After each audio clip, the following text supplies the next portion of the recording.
Августлар күнбагышның башыңына җыеп ала, ә сабаклары кышын кар тоту ролен үти. Үсемлекнең тамырлары бик тиз чирий һәм җирне көпшәкләндерә. Биологик процессларга берни дә кмашауламый. Яз көн әлеге басуга бодай яисә арпа чәчәргә була.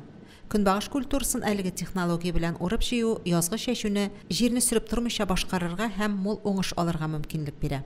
Август Мөслимнең Тойгилде һәм Әмәкәй басуларында 20 комбайн, 25 йөк ташу машинасы эшли. Җыеп алынган күнбагышны комбайннар бункерга бушата. Бункерлар исә басу кырына чыгарыла. Бүгін көндә Мөслим районының 2 бүлекчәсендә күнбагыш суктырабыз. Безнең бу якта инде елга бош зонасында Тойгилде бүлекчәсендә эшлибез. Монда безнең бүгін көндә 13 комбайн суктыра. Средний урожайныска килгәндә безнең бүгін көндә 24 центнер белән бара. Көткән урожайлар чыгып бара. Шушында яхшы погодада исән-саугына алып бетергә уйлыйбыз инде. Урып җыю барышы белән танышырга килгән район башлыгы Альберт Хуҗин быелгы уңыштан канәгать.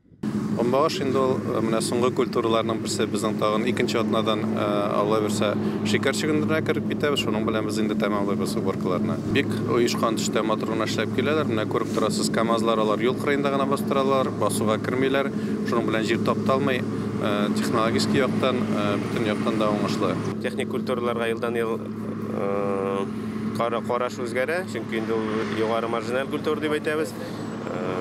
Экономик яктан караганда да теге табыш китерә торган культуралар, рапс, багаш, шуңа инде безнең елдан-ел аларның гектарлары арта. Инде безнең теге 3-4 мең гектар гына булса, менә бүген көндә рапс 8 мең гектарда үстерелеп сактырылды. Багаш инде 9 мең гектарда. Җыеп алынган уңышны Мөслим ашлык кабул итү һәм эшкәртү предприятиесенә ташыйлар. Предприятиедә күнбагышны чистартып, киптереп, саклауга куялар. Уңыш складта гына түгел, махсус җиңсәләрдә дә сакланачак. Шимал Казан май экстракцион заводына озатылачак. Димәк, тиздән Мөслим басу кырларында үстерелгән күнбагыштан җитештерелгән продукцияне куллана алачакбыз. Найля Салахова, Динар Нуртинов, Мөслим телевидениесе.